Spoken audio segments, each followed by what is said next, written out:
The People's Countryside The Environmental People's Countryside Debate Environmental Debate Podcast. The People's Countryside Environmental Debate Podcast. People's Countryside Environmental Debate Podcast. The People's Countryside Environmental Debate Podcast. What do you think of all the banks closing their branches and forcing customers online? And do you think that reflects anything about our approach to living sustainably?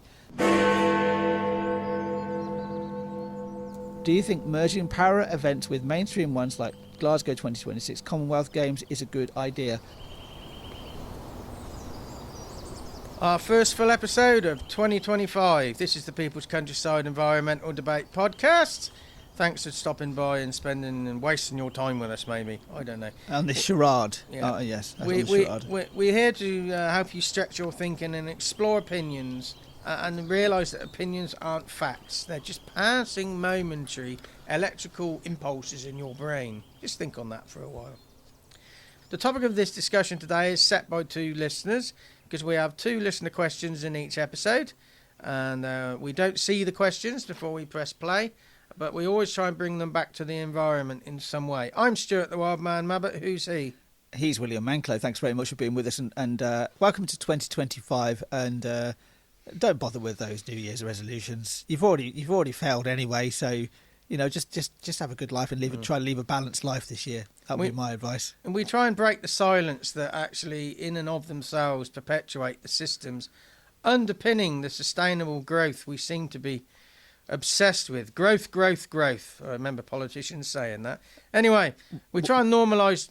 You say a politician. Well, only for 47 days. Yeah, and actually, officially, we're probably only about a week. Anyway, we won't say We won't say their name because they might appear like Beetlejuice. Yeah. Anyway, I've never seen Beetlejuice, so I don't know. Anyway, we try and normalise the big issues by talking about them openly, and we're trying to get all our listeners to appreciate your role in the ecosystem near you, in whatever form that may take.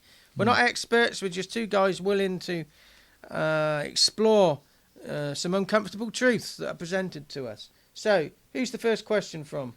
First question is from somebody in Chiselhampton, Oxfordshire. Wonderful part of the world. Yep. Simon from Chiselhampton. Simon has sent in questions before. Yep. And Simon's question for today, he's got the first question of the year. That's quite well done, son. Yeah, just by pure chance.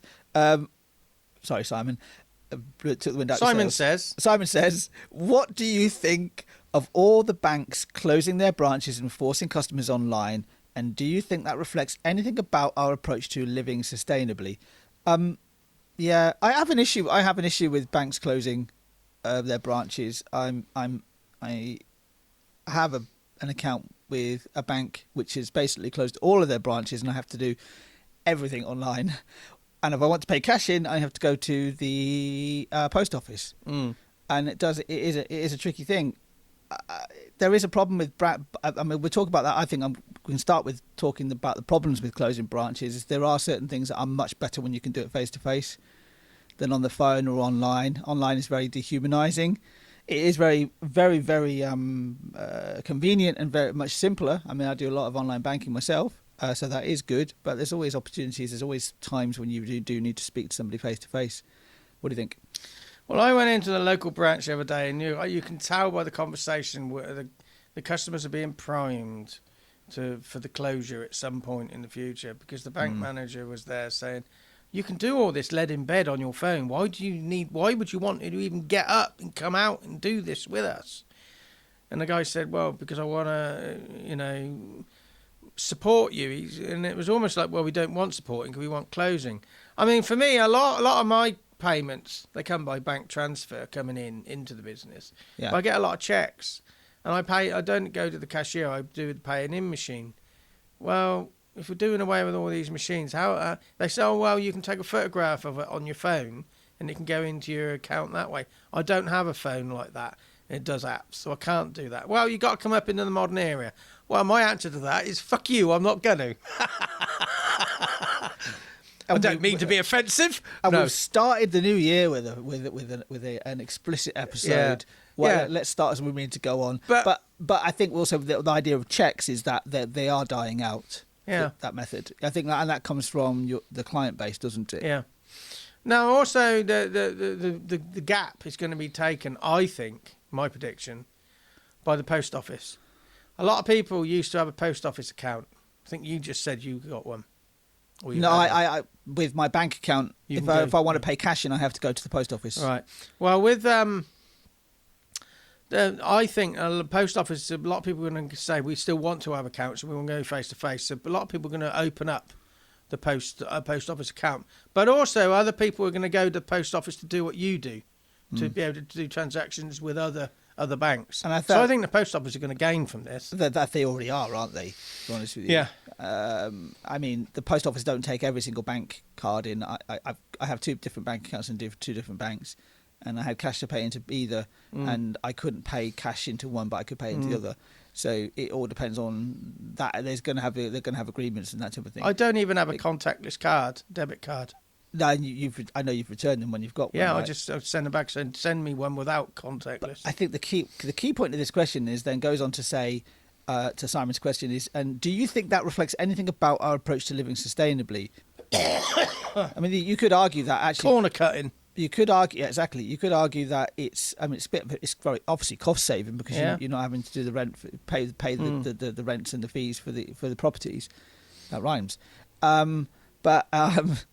You could argue that it cuts down on people going to places. Having to travel there. You could, but it was also taking away the community interactions. I was going to use the word the human element. Yeah, I mean, people are now going back out shopping because they want to have the tactile experience. Yes. And I think it's Curry's PC World. Their advert at the moment is there's people who normally buy online who are actually going back into the shops, and there's a scene of this young woman. She wants to choose a kettle. There's about 12 kettles, and there's a customer care person wandering around, and then every time she looks at a kettle and doesn't want it, she just flicks it off the shelf because she's used to swiping. Right. And then a woman says, "No, you don't have to knock it off the shelf. You just have to walk to the next one." And then she buys this little kettle, goes to the counter, and she said, "Oh, is there a delivery option?" And he said, "We could just take it away now and carry it to your car." It's sort of like what I'm getting at there is the interactions with humans, and we're forgetting, and we're trying to cut costs and cut corners, and okay, there's less travel and stuff. Yes, but at the consequence of what? And we tend to do these systems without thinking about the consequences of the bigger picture. I think you might be talking about that when we communicate, a lot of our communication is non-verbal. So when you're talking to somebody face to face rather than online, you get those non-verbal clues. Yeah. That you can see that this person maybe doesn't need this help, but they need this help instead. Yeah. You might even see they're slightly distressed and stressed about it, and you would behave differently when somebody's in your face to face. Yeah. You'd be a lot less cold and calculated if you got somebody in front of you. You still might, you still would stick to the rules, but it would be a different thing. And also, if you think back, I remember somebody talking about almost like we could be reverting back to what was happening in the 1950s, especially with this idea, the premise of the 15-minute city, which is just an idea. It's not. This isn't flipping stringent. Where you can only move 15 minutes away from where you live. It's the idea of everything you need, all those main services that you need: your doctors, your dentist, your bank, your shop, your chemist, are all within 15 minutes of where you live. You're almost going back to the 1950s model of having the shops being the centre of the community. But I've heard people moan about these 15 minutes and they're trying to trap us. But the same people previously said, we're losing all our local shops and facilities. Yeah. Well, make up your mind. Yeah, because I think we can often be so in our own little bubble at that moment in time and not see the bigger picture. That's why things like the low traffic neighbourhoods in Oxford are, I feel, a good thing, because eventually, I mean, I've seen a lot more people out on bikes, for example. We're really going off topic here. I think we really need to sort of drill down into that last part. And do you think that reflects anything about our approach to living sustainably? Yeah, I just think it forces that we're not looking at the bigger picture in any of the processes we do. Yeah. You know, it's sort of all or nothing. Yeah, and when you lose a bank, you kind of lose other things as well around it. But also, that banks are saying, "Oh well, customers have demanded us to go online in this." I would argue that I don't think there's been this subversive plan to force everything online, force us to go a certain way, so there's more money for the shareholders by actually not having branches and not having overheads. Yeah. You know, so I it's like newspapers. Oh, we only print what people want to read. No, you drive that as well, darling. It's intriguing to see the banks that actually are keeping their branches open. Well, yeah, but they're only saying we're guaranteeing we'll stay open until 2028. I think that's nationwide. So Nationwide have done it. Yeah, but they're still not saying they're not shutting. NatWest has still got their branch here in Oxford. Lloyd's have still got 2 branches in Oxford. That's probably going to reduce to 1, I think, in the one in the city centre, mainly because the one in Cowley is going to be that's going to be a refurb for the whole area. Yeah. Sorry, this is really niche in Oxford, and no, Simon does live in Chiselhampton, so you'll probably know what we're talking about. You know what we're talking about, but somebody, Simon in the south of Greenland would have no idea what we're talking about. Anyway. Okay, next question is from Ashton in Whitfield, Kent. What's his question? Yes, Ashton, thank you very much for your another question you've sent in. This is their follow-up question. I don't know how many. I think multiple questions. Yeah, I think we're more than 2, aren't we? Okay, and this talks about the Paralympics. So, having just watched the closing ceremony of the 2024 Paralympics, do you really think it will make a difference to society? Is it representation or honest integration we need now? How do you think the competitors dealt with the media getting the word out there? Do you think merging para events with mainstream ones like Glasgow 2026 Commonwealth Games is a good idea? I know what you're going to say, Stuart. I know what the answer to that is for you, because we've already talked about this in a previous episode. Yeah, well, let's just do the first bit. Do the first bit first and the second bit second. Okay, having just watched the closing ceremony of the 2024 Paralympics, do you really think it will make a big difference to society? I did feel guilty about this, but I watched it and I really did not enjoy it. Because there were so many categories, so many opportunities, so many competitors, that to cram it into these TV shows, and you had it was like a flash. You couldn't build these people into personalities, recognisable names.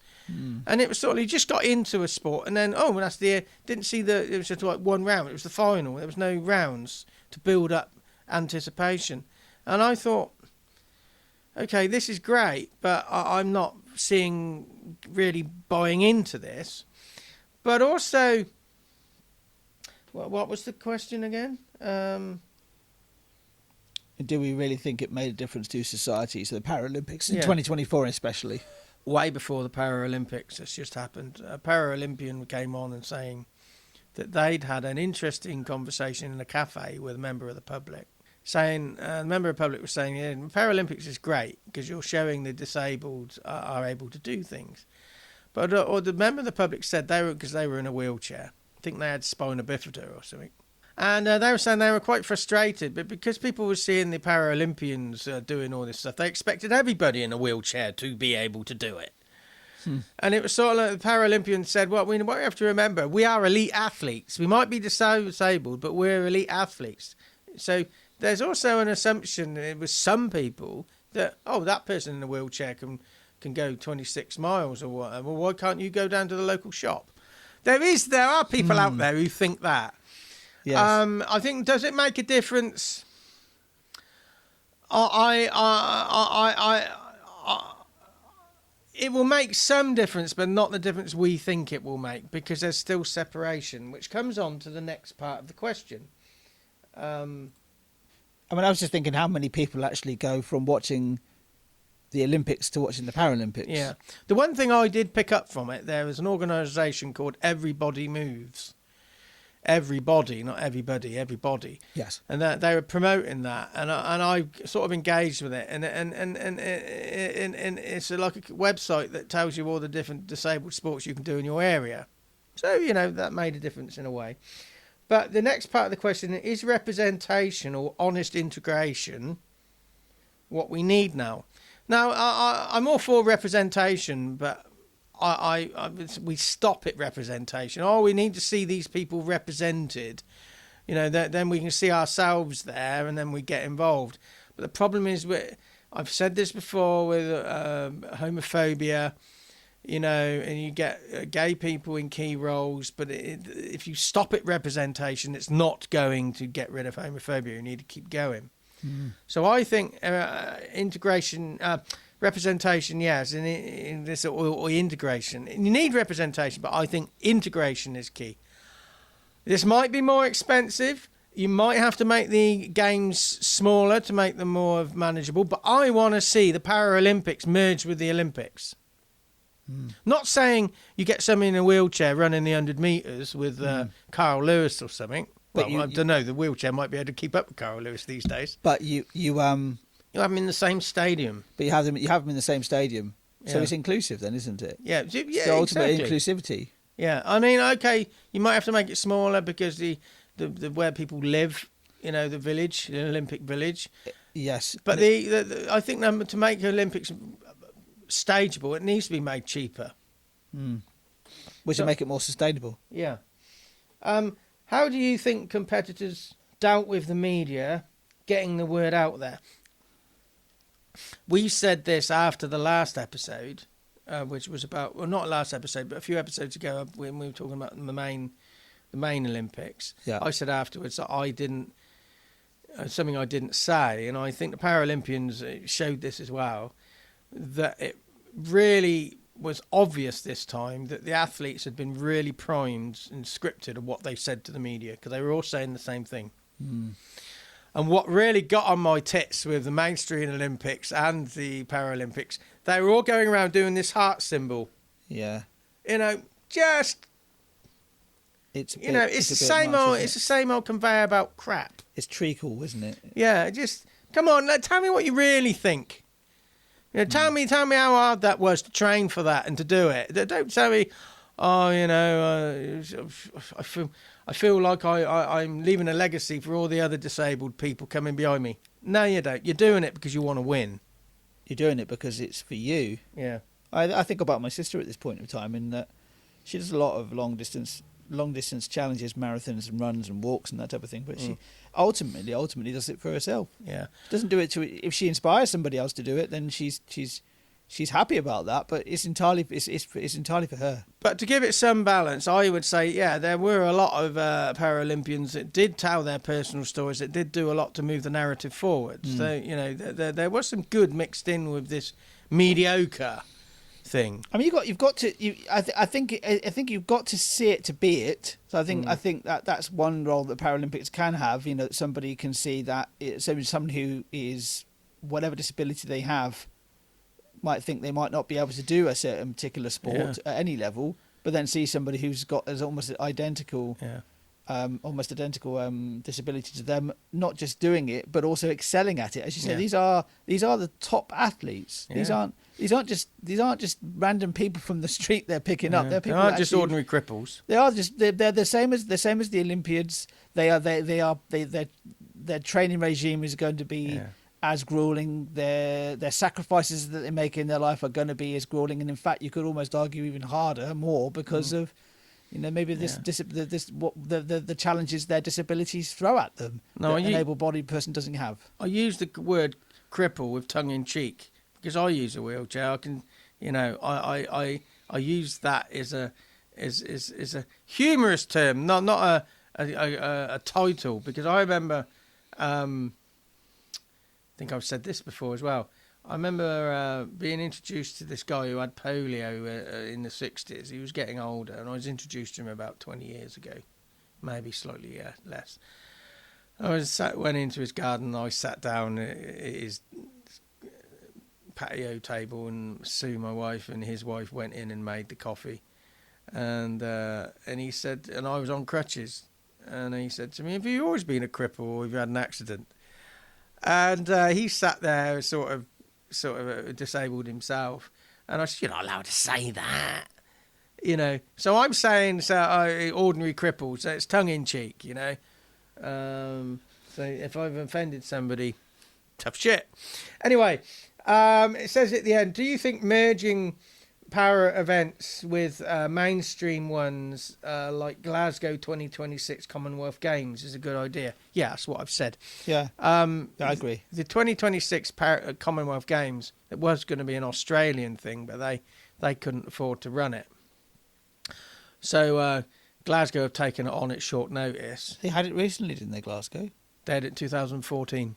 Yeah, so and did a really good job of it. A lot of their infrastructure is probably still there, isn't it? Yeah, but what they are doing is scaling it back. They're getting rid of certain sports. Now, a lot like squash. Now, a lot of sports are saying, "Oh, we shouldn't be." Squash isn't a sport. That's torture, isn't it? We shouldn't be removed. But they're doing it for a financial thing. Yeah. But they're merging the para Commonwealth Games with the ordinary Commonwealth Games. So, yeah, I do think things need to be made smaller. And, okay, there are certain sports that are going to miss out. But there's an awful lot of top competitors that don't put themselves forward for Commonwealth Games anyway. Yeah. It is a smaller games. Yeah. Some people argue that it trains you up for the bigger games. So you've got that experience of that 2 week. So it's like an apprenticeship. But there has to be balance in this. But I do like the fact that they're merging the two, and I think that is a real way forward. Anyway, who's up next? Oh, right. So on the 12th of January, Vinroy's with us from Linstead, Jamaica. Never asked us a question before. And Felix from Novi Sad in Serbia is also asking a question. I haven't read what the questions are, but that's the 12th of January. Anything else to say, big boy? No, other than thank you very much for, again, listening to this episode of this podcast. And even though it was an explicit one, I hope you weren't too offended.